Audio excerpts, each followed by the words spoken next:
नई सतयुगी सृष्टि की स्थापना करना और प्रायलोप हुए जो हमारा सबसे प्राचीन सनातन देवी देवता धर्म है, अभी तो वो प्रायलोप हो चुका है, तो उसकी पुनर्स्थापना करना।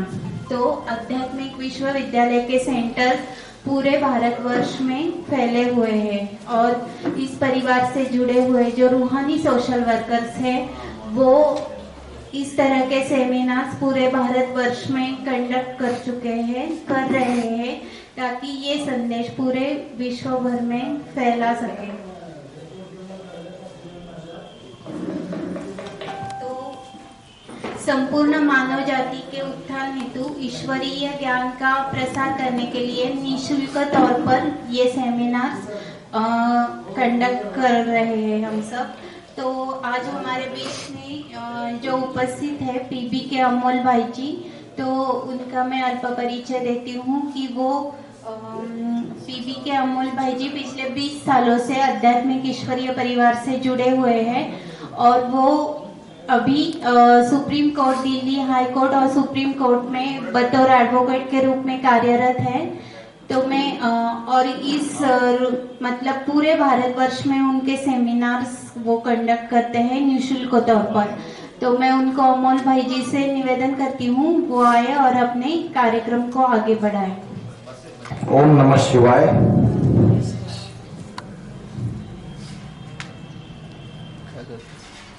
आज हमारा ये जो व्याख्यान है इसका टॉपिक है कि गीता का भगवान शिव शंकर भोलेनाथ। आज हम इसके बारे में देखेंगे श्रीमद् भगवत गीता में जो भगवान ने अध्याय 1 से लेके अध्याय 18 तक जो अर्जुन को अलग अलग सीख दी है और जो ज्ञान प्रदान किया है उस ज्ञान के अनुसार श्रीमद् भगवत गीता का भगवान कौन है इस बात के बारे में हम जानेंगे। 2 मिनट के लिए हम सब ध्यान में बैठेंगे। सभी सीधे बैठिए।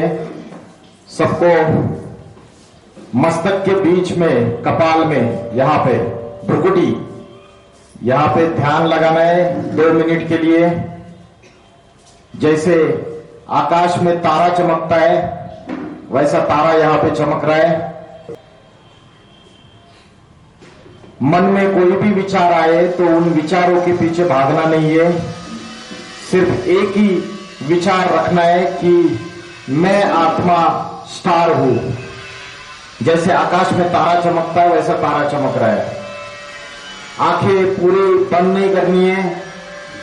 जैसे शिव शंकर भोलेनाथ के चित्र आपने देखे, मूर्तियां आपने देखी, तो शिव शंकर भोलेनाथ के जितने चित्र है ध्यान मग्न अवस्था में बैठे हुए, क्या उनकी आंखें पूरी बंद रहती है या खुली रहती है?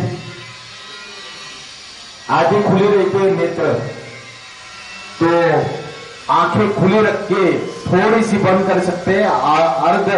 अर्धोन्मिलित नेत्र 2 मिनट के लिए अभ्यास करेंगे हम। सबको सीधा बैठना है।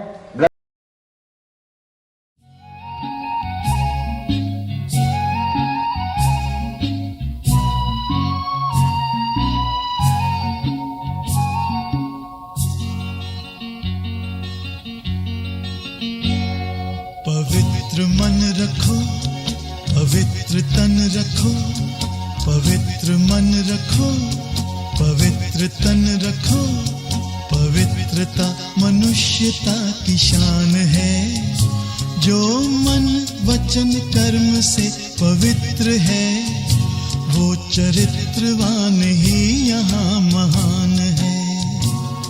पवित्र मन रखो, पवित्र तन रखो, पवित्रता मनुष्यता की शान है। जो मन वचन कर्म से पवित्र है वो चरित्रवान ही यहाँ महान है।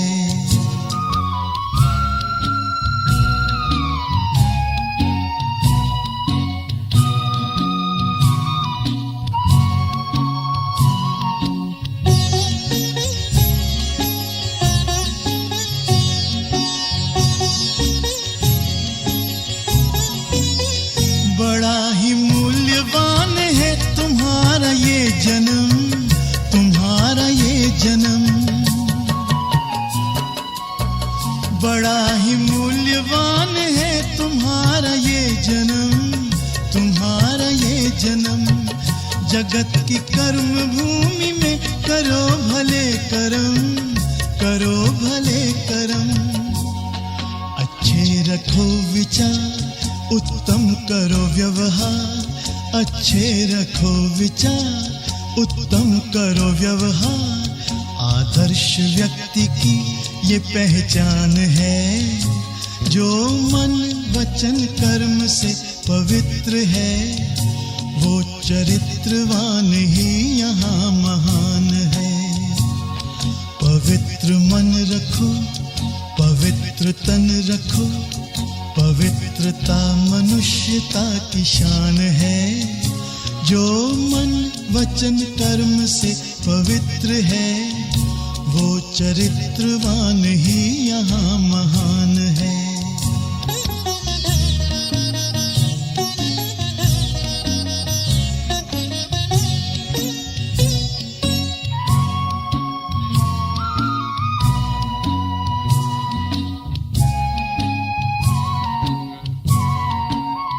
तुम अपनी आँख में अमृत रखो विमल विमल, सदा विमल विमल।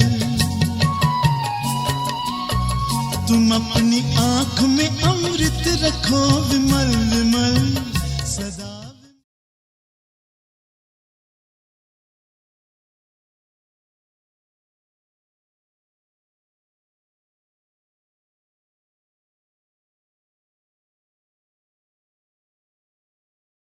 ऐसा धर्म ग्रंथ है जिसमें लिखा है श्री भगवान उवाच।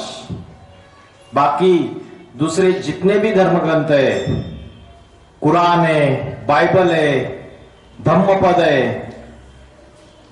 किसी भी धर्म ग्रंथ में यह बात नहीं लिखी कि भगवान उवाच। एक श्रीमद् भगवत गीता में यह बात लिखी है। तो परमात्मा जब इस सृष्टि पे अवतरित होते हैं तो आध्यात्मिक ज्ञान सुनाते हैं। अध्यात्म का अर्थ क्या है?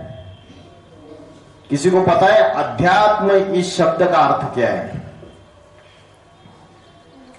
अध्यात्म माना अधि प्लस आत्मा। अधि माना अंदर और आत्मा। तो आत्मा के अंदर का जो ज्ञान है वो अध्यात्म है।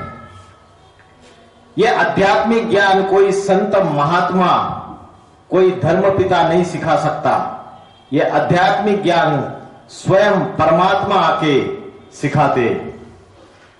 श्रीमद् भगवत गीता में बोला है अध्यात्म विद्या विद्या नाम। यह अध्यात्म विद्या सर्वश्रेष्ठ विद्या है।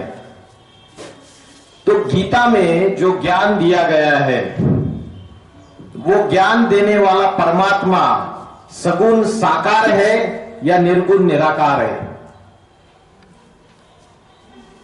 सगुण साकार और निर्गुण निराकार में क्या अंतर है? क्या हिंदू लोग जो अपने को सनातन धर्म वाले कहते हैं वो निर्गुण निराकार परमात्मा को मानते हैं क्या? बताइए। जैसे मुस्लिम लोग मानते हैं कि अल्लाह निराकार है, अल्लाह नूर है। क्रिश्चियन लोग मानते हैं गॉड इज लाइट। आप यीशु क्रिस्त को देखा रहेगा, उंगली ऊपर कर दिए, गॉड इज लाइट। वो भी मानते हैं कि परमात्मा जो है, गॉड जो है, वो ज्योति स्वरूप है। तो ये जितने भी धर्म है, गुरु नानक जिन्होंने सिख धर्म स्थापन किया, वो कहते हैं एक ओंकार निराकार अकाल मूर्त है। वो भी बोलते हैं कि परमात्मा निराकार है। तो जो हिंदू लोग हैं वो निर्गुण निराकार और सगुण साकार इन दोनों को मानते हैं। लेकिन बाकी के धर्म वाले सिर्फ निर्गुण निराकार को मानते हैं, सगुण साकार को मानते ही नहीं। मुसलमान लोग क्या बोलते हैं? मुसलमान लोग बोलते हैं कि ये हिंदू लोग देवी देवताओं की मूर्तियों की पूजा करते हैं, ये काफिर है। क्या बोलते हैं? काफिर है। तो एक निर्गुण निराकार को बाकी धर्म वाले मानते हैं, लेकिन हिंदू धर्म वाले सगुण साकार को भी मानते हैं और निर्गुण निराकार को भी मानते हैं। अभी श्रीमद् भगवत गीता का ज्ञान किसने दिया?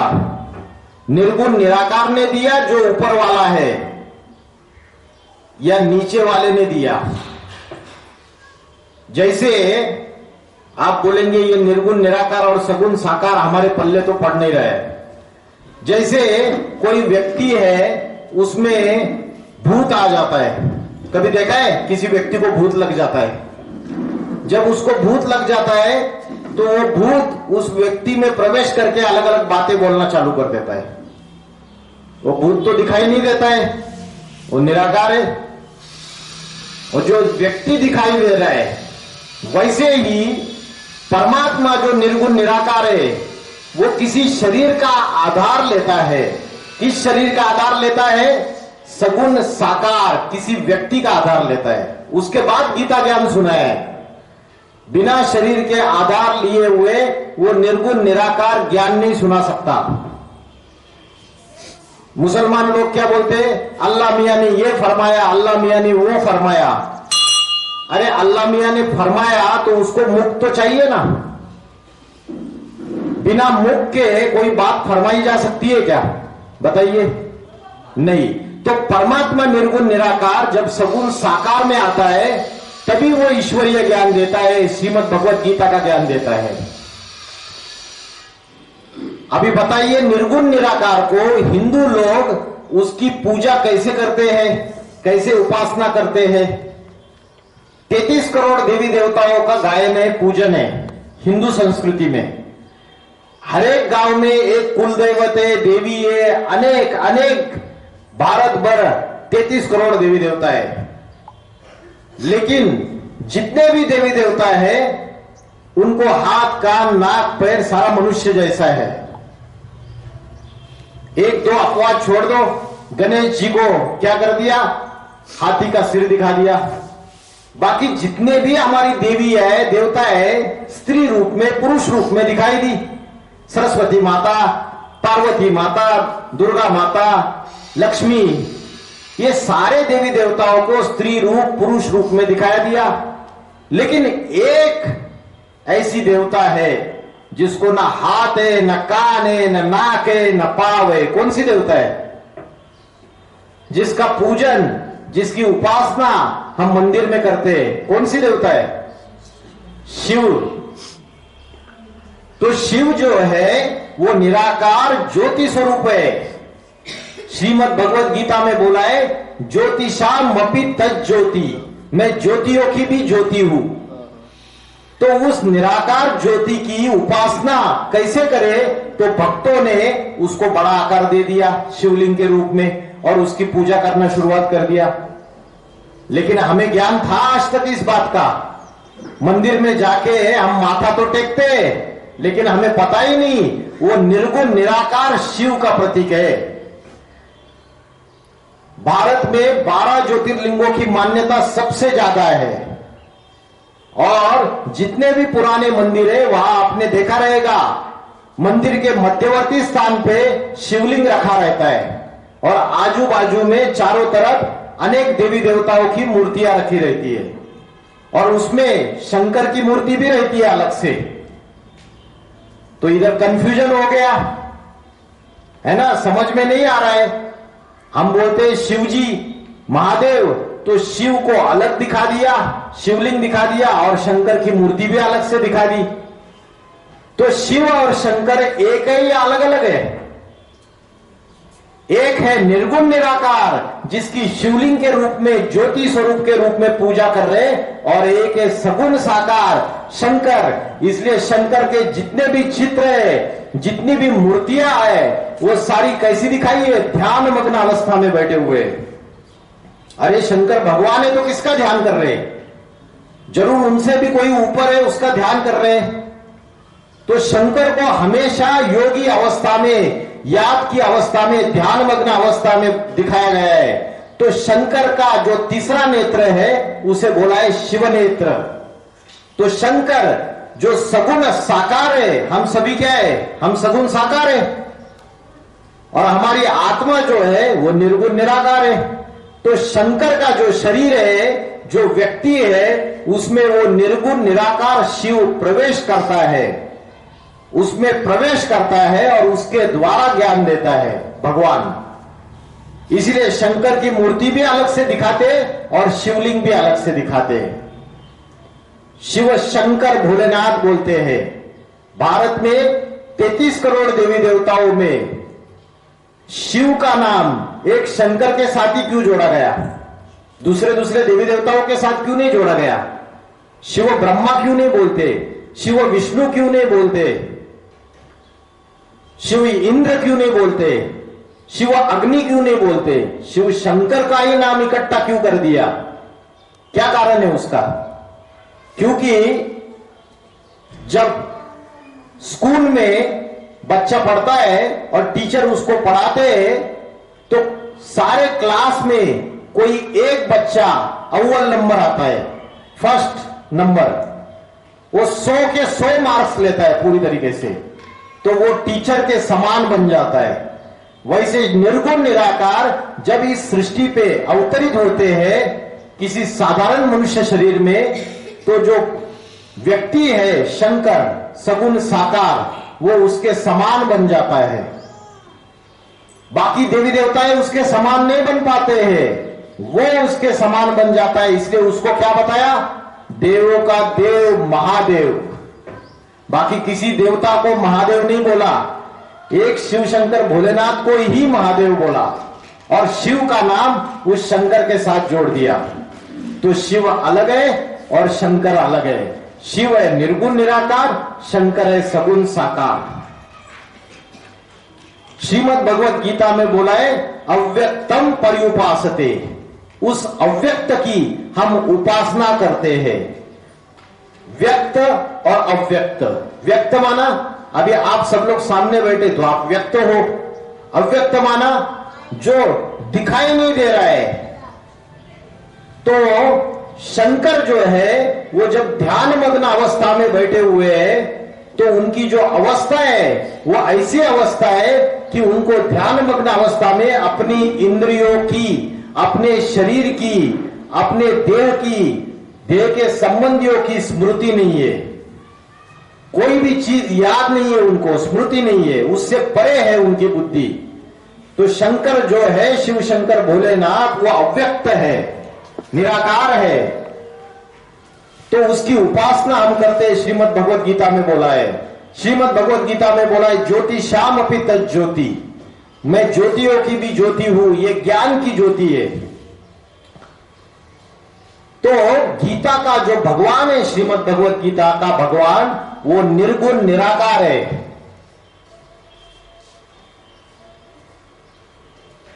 श्रीमद् भगवत गीता में बोला है कि परमात्मा जो है वो अजन्मा है। क्या है? अजन्मा, जन्म मरण रहित है, जिसका जन्म भी नहीं होता है, मरण भी नहीं होता है। अभी हमारा सभी का तो जन्म भी होता है, मृत्यु भी होती है, और जन्म मरण के चक्र में सारे मनुष्य प्राणी सब लोग जन्म मरण के चक्र में अटके हुए हैं। लेकिन परमात्मा के लिए बोला अजन्मा है वो, तो वो अजन्मा है। श्रीमद् भगवत गीता में बोला यो माम अजम अनादिंच व्यक्ति लोक महेश्वरम। क्या बोला? अजन्मा है, अनादि है और महेश्वर है। महेश्वर माना महान ईश्वर है। अभी बताइए महेश ये नाम किसका है? महेश ये नाम किसका है? कृष्ण का है या शंकर का है? शंकर का है। और गीता में बोला 10वें अध्याय का 3रा श्लोक, यो माम जमनादिंच व्यक्ति लोक महेश्वरम। महेश ये शंकर का नाम है, गुरुर ब्रह्मा गुरुर विष्णु गुरुर देवो महेश्वर। तो जो मुझ अजन्मा, अनादि, अनादि माना जिसका कोई आदि नहीं, जिसका कोई अंत नहीं, जो मुझ अजन्मा अनादि ईश्वर को जानता है उसके सर्व पाप मुक्त हो जाते हैं, सभी पापों से मुक्त हो जाता है वो। तो हम सोचते हैं श्रीमद् भगवत गीता तो कृष्ण ने सुनाई, लेकिन आप अगर देखेंगे क्या कृष्ण को अजन्मा कहेंगे? कृष्ण को तो जन्म दिखाया, तिथि तारीख भी पता है।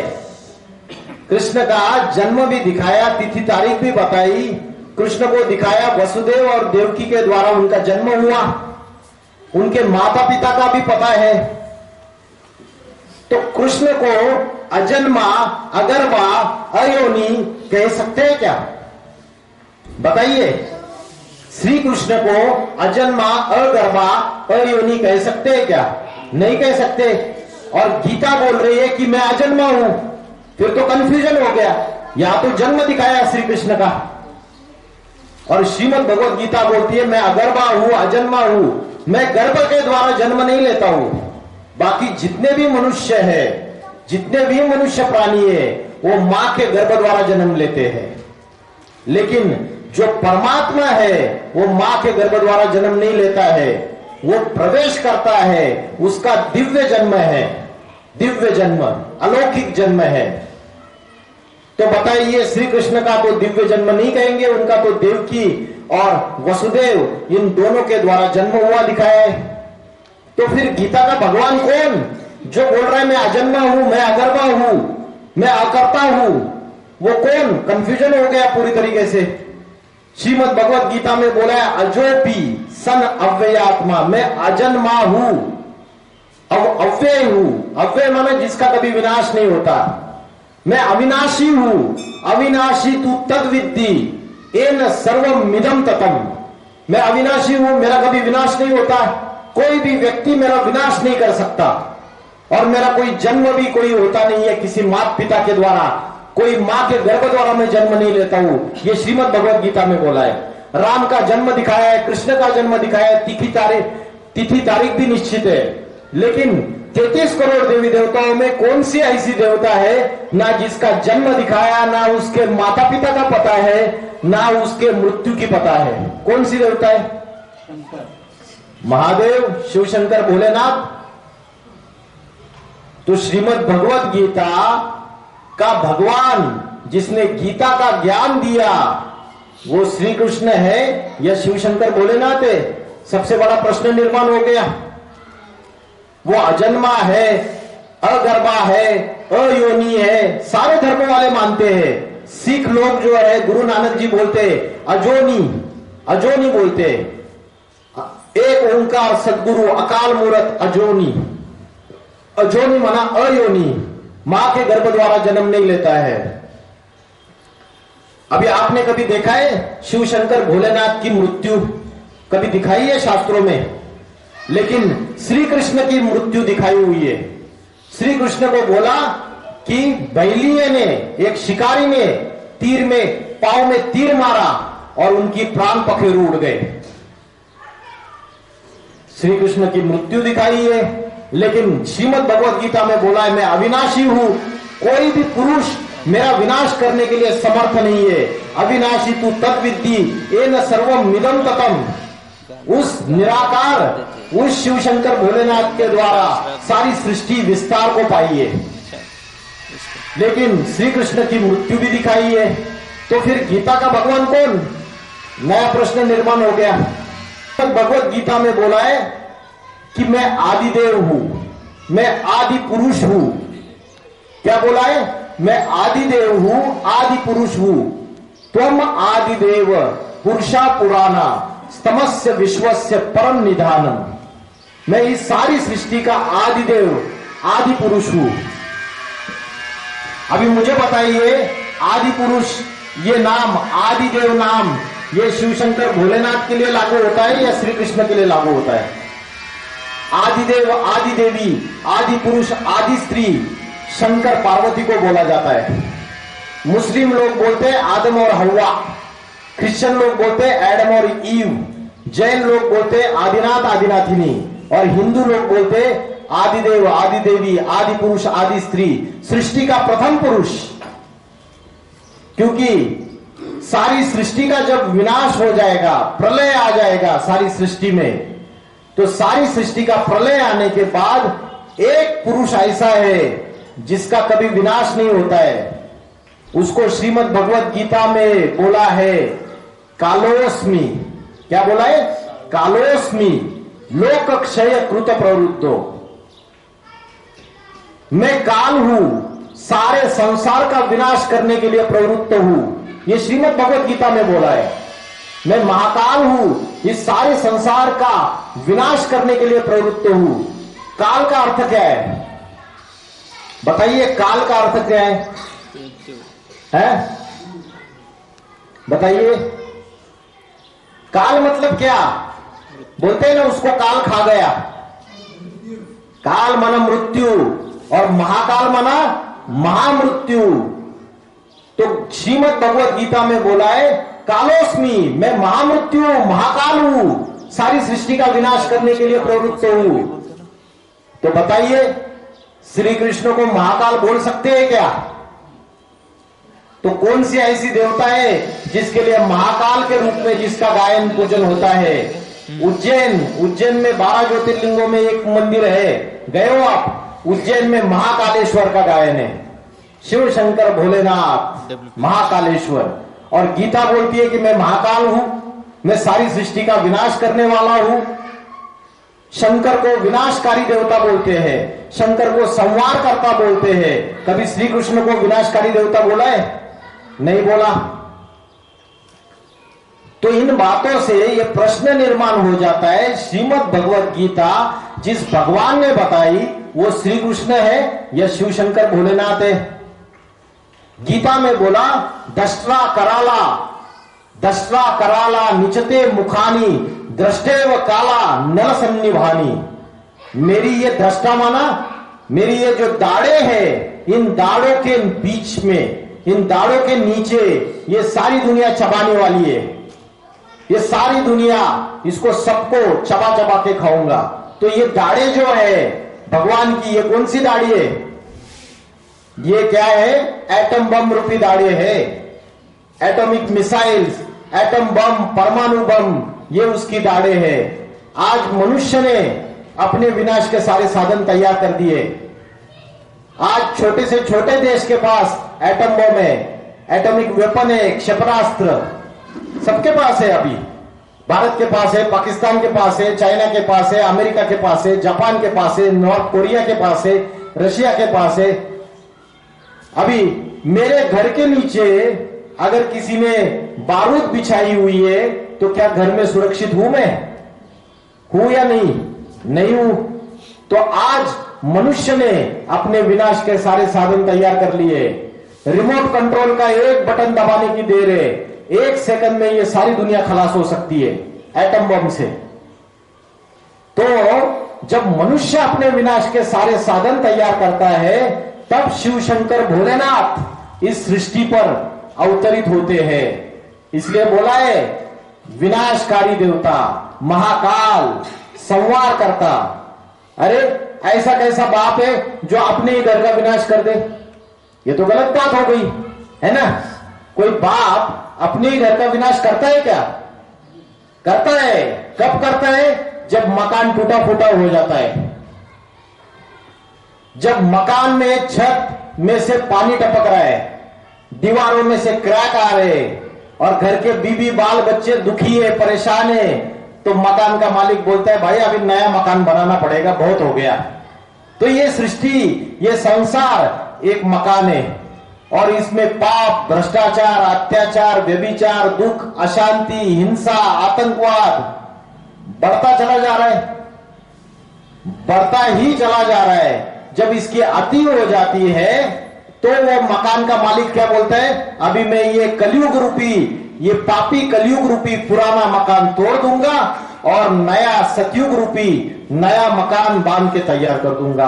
अभी सतयुग जो है वो स्वर्ग की दुनिया है, वो राम राज्य है, वो जन्नत है, वो पैराडाइज है, वैकुंठ है। जब नई दुनिया आएगी तो सारे पापी मनुष्य नई दुनिया में जाएंगे क्या? सारे जाएंगे? इतनी लोक संख्या है, भारत में 130 करोड़ के ऊपर है, पूरी दुनिया की लोक संख्या 800 करोड़ के ऊपर है। सारे के सारे नई दुनिया में जाएंगे क्या? नहीं जाएंगे। वो जाएंगे जो अपनी आत्मा को पवित्र बनाएंगे, अपने शरीर को पवित्र बनाएंगे, वो नई दुनिया में जाएंगे। तो जो नई दुनिया स्थापन होती है उस नई दुनिया को बोला जाता है सतयुग। क्या बोला जाता है? सतयुग। कलयुग का अंत होता है और कलयुग के अंत के बाद नई दुनिया स्थापित हो जाती है। उसे कहा जाता है सतयुग या स्वर्ग या जन्नत या पैराडाइज, अलग अलग नाम दे दिए उसको। उस स्वर्ग की सतयुग की दुनिया में देवी देवताओं का राज्य रहता है। और देवी देवता हम क्या समझते हैं कि इधर ऊपर आकाश में स्वर्ग है और पाताल में कहीं नरक है नीचे। स्वर्ग और नरक इसी दुनिया की बात है। सतयुग और त्रेता युग ये स्वर्ग की दुनिया है और द्वापर युग और कलयुग ये नरक की दुनिया है। तो परमात्मा जो है शिव शंकर भोलेनाथ ऐसे समय पे इस सृष्टि पे अवतरित होते हैं जब सारी दुनिया में पापों की अति हो चुकी है। और हम उनके अवतरण के लिए वो जब अवतार लेते हैं उसकी यादगार में एक त्योहार मनाते हैं। कौन सा त्योहार मनाते? शिव का अवतरण होता है इस सृष्टि पे, उसकी यादगार में एक त्योहार मनाते हैं हिंदू लोग। कौन सा त्योहार मनाते हैं? फेस्टिवल, सन कौन सा मनाते? महाशिवरात्रि। क्या मनाते? महाशिवरात्रि। राम का जन्मदिन रामनवमी के रूप में मनाते हैं और कृष्ण का जन्मदिन कृष्ण जन्माष्टमी के रूप में मनाते हैं। लेकिन शिव जब इस सृष्टि पे अवतरित होते हैं तो महाशिवरात्रि क्यों बोला? शिव जयंती बोलना चाहिए था। रामनवमी, कृष्ण जन्माष्टमी, और यहां बोला महाशिवरात्रि। रात्रि शब्द का प्रयोग क्यों किया? महारात्रि ऐसे क्यों बोला? बताइए, कभी सोचा महाशिवरात्रि क्यों बोलते हैं? क्योंकि ये कलयुग की रात्रि है और रात्रि में क्या होता है? अंधकार होता है। अभी कौन सा अंधकार है? अज्ञान अंधकार है। अभी आत्मा का ज्ञान ही नहीं है किसी को, परमात्मा का ज्ञान नहीं है, सत्य का ज्ञान नहीं है। अभी पाप ही पाप फैले हुए हैं। तो ये पापों का अंधकार का कलयुग है। तो ऐसी कलयुग की जो महान रात्रि है, घोर पापी कलयुग है, उस समय परमात्मा शिव इस सृष्टि पर अति साधारण मनुष्य शरीर में अवतरित होते हैं। उनका जो जन्म है वो दिव्य जन्म है। वो किसी मां के गर्भ द्वारा जन्म नहीं लेते हैं। इसलिए बोला है जन्म कर्म चमे दिव्यम एवं यो व्यक्ति तत्वता।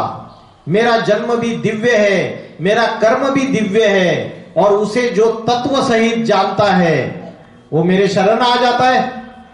तत्व सहित जानना माना जिस साधारण शरीर में वो अवतरित हुआ है उसको पहचानना। आज दुनिया में ढेर सारे गुरु घंटाल है, आसाराम बापू है और दूसरे बहुत सारे गुरु हैं, ढेर सारे। हम न्यूज चैनल में, इसमें आस्था चैनल में टीवी खोल दिया, ढेर सारे संतों के महात्माओं के प्रवचन आते हैं। लेकिन क्या वो सारे भगवान है?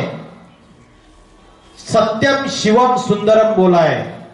एक शिव ही सत्य है और वही सबसे सुंदर है। शिव का अर्थ है कल्याणकारी, जो सारी सृष्टि का कल्याण करता है, संवार करता है, विनाश करता है। किसका विनाश करता है? अनेक जातियों का विनाश करता है, अनेक धर्मों का विनाश करता है, अनेक धारणाओं का विनाश करता है, कुरीतियों का विनाश करता है और एक आदि सनातन देवी देवता धर्म स्थापन करता है।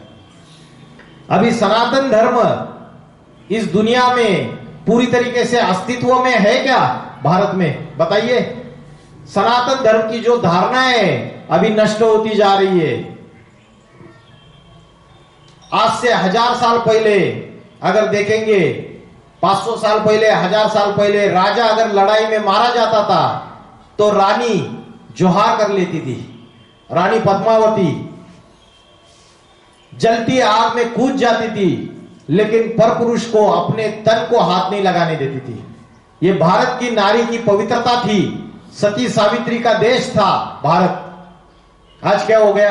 आज इंटरनेट खोलो आप, ये यूट्यूब, ये दूसरे खोलो, भारत की नारी का हालत क्या हो गया? क्यों ऐसा हो गया? और उसकी वजह से सृष्टि में विनाश आ गया, विनाश।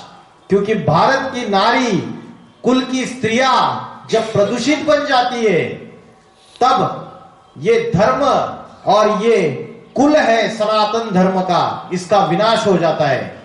जिसके लिए श्रीमद् भगवत गीता में बोला, अधर्मा विभवात कृष्णा प्रदुष्यंति कुल स्त्रिया स्त्रीसु दुष्टासु वार्ष्णेय जायते वर्ण संकरा।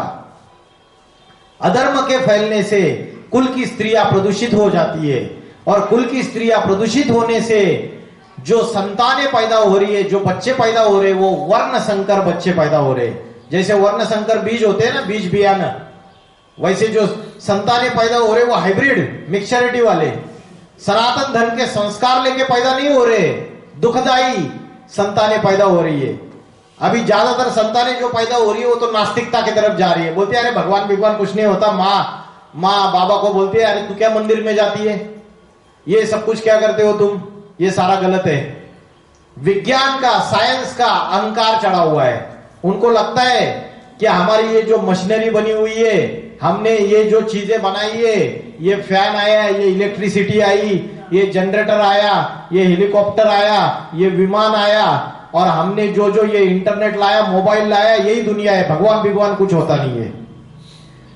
तो मनुष्य जो है वो नास्तिकता के तरफ क्यों जा रहा है? क्योंकि कुल की स्त्रियां प्रदूषित हो गई। सनातन धर्म के जो संस्कार है आज भारतवासी भूल गए पूरी तरीके से। और जब ऐसा समय आता है तो परमात्मा शिव को इस धरती पे अति साधारण मनुष्य शरीर में अवतरित होना पड़ता है। तो श्रीमद् भगवत गीता में बोला कि तू आदिदेव है, आदि पुरुष है, तुम आदिदेव पुरुषा पुराना, तू सारी सृष्टि का सबसे पुरातन पुरुष है, पुराना पुरुष है, सनातन है। सनातन का अर्थ क्या है? किसी को पता है सनातन का अर्थ क्या है? सनातन माना अति प्राचीन, अति पुराना। दूसरे जितने भी धर्म है, मुस्लिम धर्म, क्रिश्चियन धर्म, बौद्ध धर्म, संन्यास, सिख, ये सारे धर्म अभी 2-2.5 हजार साल में आए। इसके पहले इनका अस्तित्व नहीं था। लेकिन सनातन धर्म की संस्कृति 5000 साल पुरानी है। स्वयं परमात्मा ने आके आदि सनातन देवी देवता धर्म की स्थापना की है। देवी देवता किधर आकाश में नहीं है, इसी दुनिया में जब भगवान आके मनुष्य से देवता बनने की पढ़ाई पढ़ाता है। जब मनुष्य के आत्मा के अंदर के 5 विकार नष्ट हो जाते तो मनुष्य देवता बन जाता है। 5 विकार कौन से होते बताइए? काम, क्रोध, लोभ, मोह, अहंकार। काम का अर्थ क्या है? काम का अर्थ है कामना। कामना माना इच्छा, विषय वासना। क्रोध, लोभ माना लालच। मेरी थाली में जो परोसा हुआ है वो तो खाऊंगा ही, लेकिन दूसरे की थाली में जो परोसा है वो भी छीन के खाऊंगा, ये लालच है, लोभ है। और श्रीमद् भगवत गीता में बोला है काम, क्रोध और लोभ ये तीनों नरक के द्वार खोलने वाले हैं। त्रिविधस्य नरकस्य इदम द्वारम नाशनम आत्मना, ये आत्मा का नाश करने वाले तीनों के तीनों, ये नरक का द्वार खोलने वाले हैं। लेकिन आज मनुष्य इन विकारों के पूरी तरीके से अधीन बन चुका है। परमात्मा आके आत्मा के अंदर के ये जो 5 विकार है उनको भस्म करने का ज्ञान देता है। राजयोग की शिक्षा पढ़ाते हैं, जिसके लिए श्रीमद् भगवत गीता में बोला है राज विद्या राजगुह्यम, मैं राजा बनने की विद्या सिखाता हूं। कोई डॉक्टर बनने की, इंजीनियर बनने की, वकील बनने की विद्या आके नहीं सिखाता है भगवान। भगवान आके जो विद्या सिखाता है वो आत्मा से 5 विकार भस्म करके नर से नारायण बनने की विद्या सिखाता है, नारी से लक्ष्मी बनने की विद्या सिखाता है। इसलिए श्रीमद् भगवत गीता में भगवान बोलते ए नर अर्जुन, तू ऐसी करनी कर कि नर से नारायण बन जा, और ए नारी द्रौपदी, तू ऐसी करनी कर कि नारी से लक्ष्मी बन जा। आज घर घर में हम क्या बोलते हैं, किसी की शादी हो गई, क्या लक्ष्मी नारायण का जोड़ा है? एक्चुअल में लक्ष्मी नारायण होते हैं क्या? होते? अरे लक्ष्मी नारायण के मंदिर कितने भव्य दिव्य, कितनी पवित्रता। आज पति पत्नी के आपस में संस्कार मिलते हैं क्या? नहीं मिलते।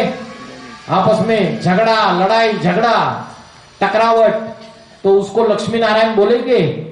देवता के गुण है पूरे? नहीं है। तो भगवान आके नर से नारायण बनाने के लिए आया है, नारी से लक्ष्मी बनाने के लिए आया है। तो श्रीमद् भगवत गीता का जो भगवान है वो श्री कृष्ण है या शिव शंकर भोलेनाथ है, ये सबसे बड़ा प्रश्न है। गीता में बोला है मत परंतरम अन्य किंचिद अस्ति धनंजय। इसका मतलब है मेरे अलावा इस सृष्टि पे, इस संसार में कोई भी श्रेष्ठ नहीं है, मैं सबसे श्रेष्ठ हूं, गीता में बोला। लेकिन अगर आप गोपेश्वरम का मंदिर है, उसमें दिखाया है कि श्री कृष्ण जो है वो शिवलिंग की पूजा करते हुए दिखाया है। अगर श्री कृष्ण भगवान है तो वो शिव की पूजा कर रहे हैं, इसका मतलब। और गीता बोलती है कि मेरे सिवाय श्रेष्ठ कोई नहीं है, मेरे सिवाय ऊंचा कोई भी नहीं है। तो शिव ऊंचा है या श्री कृष्ण? गीता का भगवान कौन है? हम बोलेंगे अरे हमें क्या करना है, कौन गीता का भगवान है? गलती इधर हो गई शास्त्रों में। गीता का भगवान शिव शंकर भोलेनाथ को अगर समझते, वो निराकार, निर्गुण, निराकार, सगुण, साकार में आके काम करता है, तो आज ये मुसलमान लोग ये भी निर्गुण निराकार को मानते, क्रिश्चियन लोग भी मानते। तो मुसलमानों ने आके हमारे सोमनाथ मंदिर को लूटा, 17 बार उसके ऊपर आक्रमण किया, हमारा सोना, हमारे मंदिर, मूर्तियों के, देवताओं की मूर्तियां तोड़ी, हमारे स्त्रियों के ऊपर अत्याचार किए।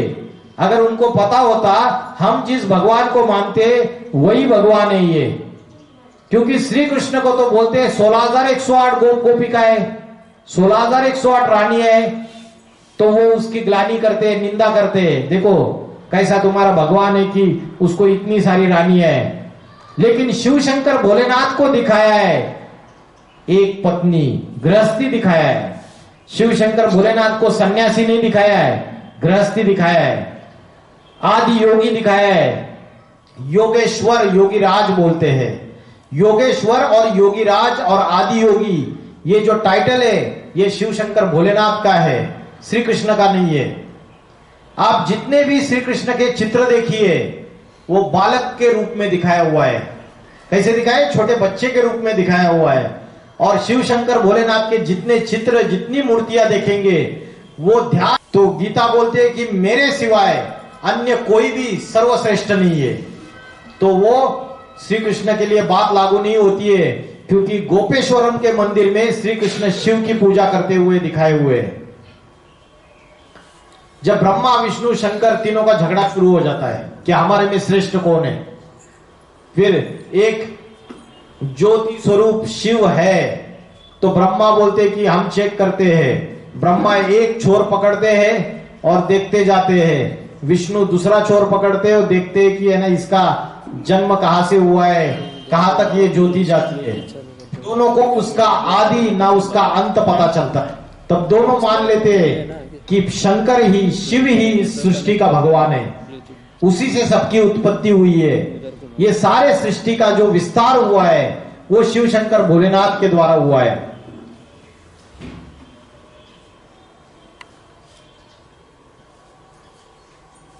तो परमात्मा का जो गायन है वो अजन्मा, अगरबा, महाकाल, आदिदेव, आदि पुरुष, ये सारा गायन जो श्रीमद् भगवत गीता में है वो श्री कृष्ण के लिए लागू नहीं होता, शिव शंकर भोलेनाथ के लिए लागू होता है। गीता में बोला है कि मैं सारे सृष्टि का आदिदेव हूं, अहमादिरी ही देवानाम, मैं आदिदेव हूं, सारी सृष्टि का प्रथम पुरुष हूं। तो मंदिरों में जो कृष्ण की पूजा हो रही है वो बच्चे के रूप में हो रही है, बड़े के रूप में नहीं हो रही है। भगवत गीता में बोला है अव्यक्त मूर्ति नाम, मैं अव्यक्त मूर्ति हूं। मूर्ति का अर्थ है साकार, सगुण साकार, और अव्यक्त का अर्थ है जो सगुण साकार होते हुए भी जिसको अपनी इंद्रियों का भान नहीं है। आपने यीशु क्रिस्त का चित्र देखा होगा, आपने गुरु नानक जी का चित्र देखा होगा जिन्होंने सिख धर्म स्थापन किया, आपने महात्मा बुद्ध का चित्र देखा होगा। इन सबके चित्रों में देखेंगे तो उनकी निराकारी अवस्था, अव्यक्त अवस्था झलकती है। उनकी आंखों से पता चलता है कि जैसे इस दुनिया में है भी और नहीं भी। लेकिन गुरु नानक, यीशु क्रिस्त और महात्मा बुद्ध, इन सभी में सबसे शक्तिशाली अवस्था, निराकारी अवस्था, अव्यक्त अवस्था, इन सबसे ज्यादा शिव शंकर भोलेनाथ की दिखाई हुई है। इसलिए अव्यक्त मूर्तिना, ये जो शब्द श्रीमद् भगवत गीता में बोला है, वो अव्यक्त मूर्तिना, ये शब्द परमात्मा शिव शंकर भोलेनाथ के लिए लागू होता है। जो बड़े बड़े फिलोसोफर्स है, तत्वज्ञानी है, हॉपकिंस, जो विदेशी तत्वज्ञानी है, हॉपकिंस है, फर्गुहार है, गर्वे है, वोल्ट्जमैन है, इन सभी ने भारत में आके श्रीमद् भगवत गीता का अभ्यास किया। और जब इन्होंने भगवत गीता का अभ्यास किया, पुरानी गीता की प्रतियां निकाली, तब उनको पता चला कि जो गीता है ये अभी उसमें कृष्ण का नाम डाला हुआ है। लेकिन 1000 साल 2000 साल पहले, जब श्वेताश्वतरो उपनिषद से भी पहले, ये जो गीता है ये निराकारवादी रचना थी कि निर्गुण निराकार ने ये गीता का ज्ञान दिया है, ऐसा उस किताब में लिखा हुआ था। लेकिन अभी क्या हो गया, जो श्री कृष्ण के उपासक है उन्होंने उसमें कृष्ण का नाम डाल दिया और उसकी वजह से सारा गड़बड़ हो गई। जैसे कलयुग में आटे में, दाल में, नमक में, शक्कर में, ये तेल में, सभी जगह मिलावट हो गई। नमक, खाने पीने के सारे सामान में मिलावट हो गई, वैसे शास्त्रों में भी मिलावट हो गई। अनेक अनेक संतों ने अपने अपने तरीके से ये ज्ञान शास्त्रों में बांट दिया और उसकी वजह से परमात्मा, गीता का भगवान जो निराकार शिव है, उसको छुपा दिया। जैसे कोई वृक्ष होता है, वृक्ष को जब पानी डालना होता है तो पानी कहां डालते हैं आप? वृक्ष को पानी कहां डालते हैं? वृक्ष को जब पानी देना है तो उसके फांद्यांना पाणी घालता, पानांना घालता, खोडाला घालता का मुळाला घालता? जड़ को या बीज को पानी डालते हैं तो सारे वृक्ष को पानी मिलता है। वैसे ये जो संसार है, ये सारी सृष्टि है, हिंदू, मुसलमान, क्रिश्चियन, बौद्धि, ये सारी सृष्टि का जो ये झाड़ है, ये झाड़ जब तैयार हुआ, उस झाड़ का कोई बीज होना चाहिए, नहीं होना चाहिए? वो बीज है आदि पुरुष, आदि देव शिव शंकर भोलेनाथ, उनके ये सारा झाड़ निर्माण हुआ है। वो प्रथम पुरुष है इस सृष्टि का। अभी जब झाड़ पूरा तैयार हो जाता है तो लोगों की जो नजर है वो कहां पे जाती है? ऊपर जाती है ना, टहनियों के तरफ, वो झाड़ के फल फूलों के तरफ नजर जाती है। नीचे जड़ों की तरफ या बीज की तरफ नजर नहीं जाती है, बीज छुपा हुआ रहता है। वैसे परमात्मा से ये सारी सृष्टि तैयार हो गई। आपको अगर पूछा आपके बाप का नाम बताइए, बता दोगे? आपके आजोबा का नाम बता देंगे? पंजोबा का नाम बताइए, अरे पंजोबा कौन है पता नहीं, उसका भी बाप बोला नहीं पता। तो हम पितृ पक्ष में जब पितरों की पूजा करते हैं हम, तो ये सारी सृष्टि, ये सारी दुनिया जब शुरुआत हुई तो जो पूर्वज है, जो पितर है, सृष्टि के आदि देव है, आदि पुरुष है, उसको हम भूल गए। अभी वो बीज जो है झाड़ का वो छुप गया और बाकी सारी रंग रंगीली चमकीली दुनिया दिख रही है। अभी वो बीज को छुपा दिया, उस बीज से ये सारी सृष्टि का विस्तार हुआ है, ये सारा संसार उस बीज से जन्म लिया है। तो श्रीमद् भगवत गीता जो बताई है वो रुद्र भगवान ने बताई है और शास्त्रों में ये बात बोली है कि जो ओम नमो भगवते रुद्राय, क्या बोला है? ओम नमो भगवते रुद्राय। रुद्र माना शंकर, शिव शंकर भोलेनाथ, वही भगवते, भगवते माना वही भगवान है। श्री कृष्ण के लिए नहीं बोला, लेकिन जो कृष्ण के भक्त है, उपासक है, उन्होंने गीता में कृष्ण का नाम डाल दिया और उसकी वजह से जो श्रीमद् भगवत गीता है वो खंडित हो गई। खंडित होना माना श्रीमद् भगवत गीता का जो सही अर्थ है, जो सही व्याख्या है वो निकल गई, उसका अलग अर्थ बताया जाने लगा। लोकमान्य तिलक आए, उन्होंने अपनी गीता की व्याख्या की। रविंद्रनाथ टैगोर आए, उन्होंने अपनी गीता की व्याख्या की। शंकराचार्य आए, उन्होंने अपनी गीता की व्याख्या की। माधवाचार्य आए, रामानुजाचार्य आए, सबने अलग अलग गीता की व्याख्या की। शंकराचार्य बोलते कि आत्मा और परमात्मा अलग अलग नहीं है, एक ही है। शिवो हम अहम ब्रह्मास्मि, मैं ही शिव हूं, मैं ही ब्रह्म हूं, सब में आत्मा ही परमात्मा है, ये शंकराचार्य ने बोला। और माधवाचार्य बोलते आत्मा अलग है और परमात्मा अलग है। तो सभी ने इस श्रीमद् भगवत गीता के अर्थों की अलग अलग व्याख्याएं की, और उसकी वजह से आज गीता खंडित हो गई। और ये शास्त्र पढ़ते पढ़ते, गीता पढ़ते पढ़ते भी दुनिया का उद्धार नहीं हुआ, दुनिया और ही नीचे गिरती गई, दुनिया में पाप बढ़ते गए। क्योंकि जो सर्वश्रेष्ठ है शिवशंकर भोलेनाथ, उससे बुद्धि का योग लगाना था, उसको याद करना था, उसको छोड़ के अनेक अनेकों में फंस गए हम।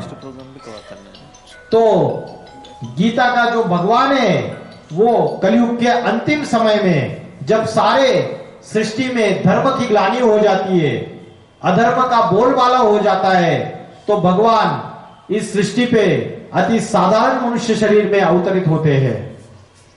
शंकर के लिए दिखाया है कि शंकर ने कामदेव को भस्म किया। अभी हमको लगता है कि रति और कामदेव कोई पुरुष और स्त्री है। ये रति और कामदेव, ये तो कथाओं में कथाकारों ने, शास्त्रकारों ने ये बात लिखी। कामदेव का अर्थ क्या है? शंकर ने कामदेव को भस्म किया, मतलब काम माना विषय वासना, अपने अंदर के विषय वासना को भस्म कर दिया, उसके ऊपर जीत पाई। इसलिए बोला है श्रीमद् भगवत गीता में, काम जीते सो जगत जीत, इंद्रिय जीते सो जगत जीत। तो श्री कृष्ण को दिखाया कि कामदेव को भस्म किया, या शिवशंकर भोलेनाथ को दिखाया कामदेव को भस्म भी किया? शिवशंकर भोलेनाथ को दिखाया। कोई भी पुरुष अपनी बाकी की इंद्रियों को कंट्रोल कर सकता है, लेकिन अपने काम इंद्रियों को कंट्रोल नहीं कर सकता, अपनी विषय वासना को कंट्रोल नहीं कर सकता। लेकिन शिवशंकर भोलेनाथ ऐसे परम पुरुष है, परमेश्वर है, जो पहले पहले अपने अंदर की विषय वासना को, काम वासना को भस्म कर देते हैं। इसलिए शंकर को दिखा दिया, कामदेव को भस्म कर दिया। और गीता में बोला है ये काम महाशत्रु है, ये विषय वासना जो है ये महाशत्रु है।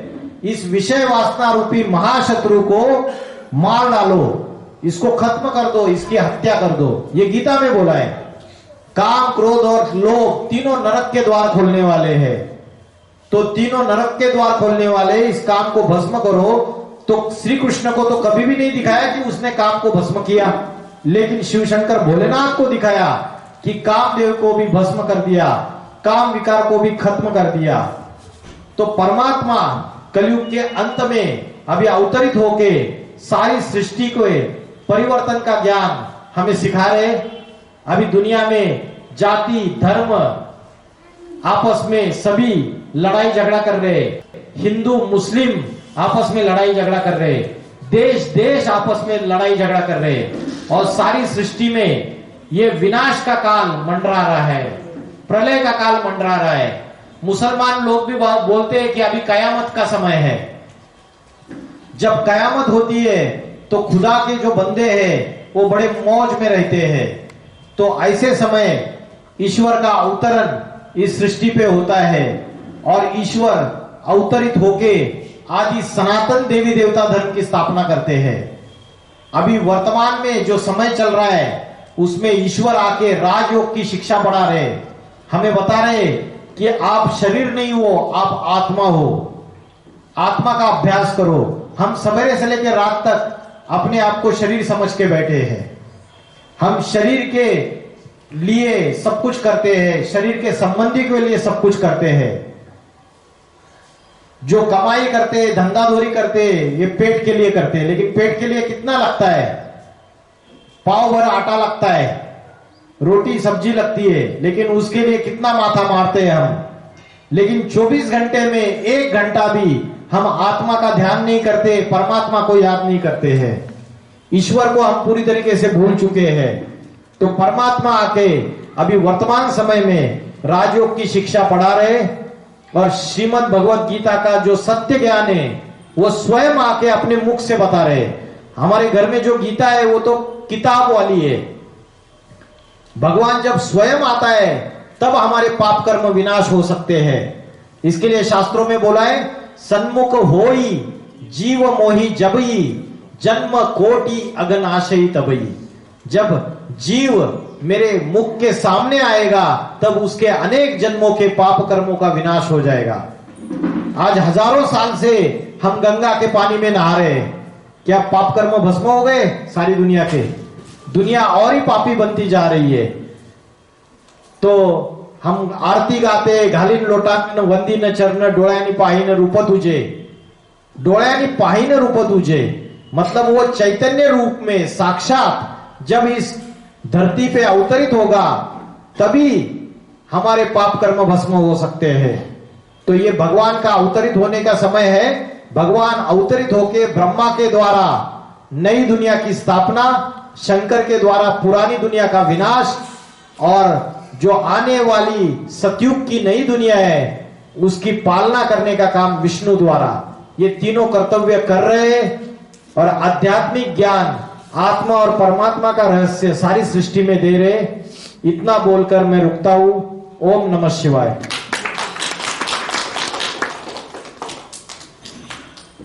किसी को कोई प्रश्न है तो पूछ सकते हैं। आध्यात्मिक विश्वविद्यालय की तरफ से आप सबका मैं आभार व्यक्त करती हूँ। अभी परमात्मा का जो आप शिवशंकर भोलेनाथ के सब भक्तजन हैं, लेकिन शिवशंकर भोलेनाथ प्रैक्टिकल रूप में अपना कार्य कर रहे हैं, तो उसको समझने के लिए हमारी तरफ से आध्यात्मिक ईश्वरीय विश्वविद्यालय की तरफ से एक 7 दिन का बेसिक कोर्स होता है। वो ऑफलाइन और ऑनलाइन भी अवेलेबल है, आप फोन पर भी कर सकते हैं। दिन भर में आपका जो भी सुटेबल टाइम है, एक आधा घंटा निकल कर आप अपना ये क्या राजयोग है, आध्यात्मिकता क्या है, इसको जान सकते हैं।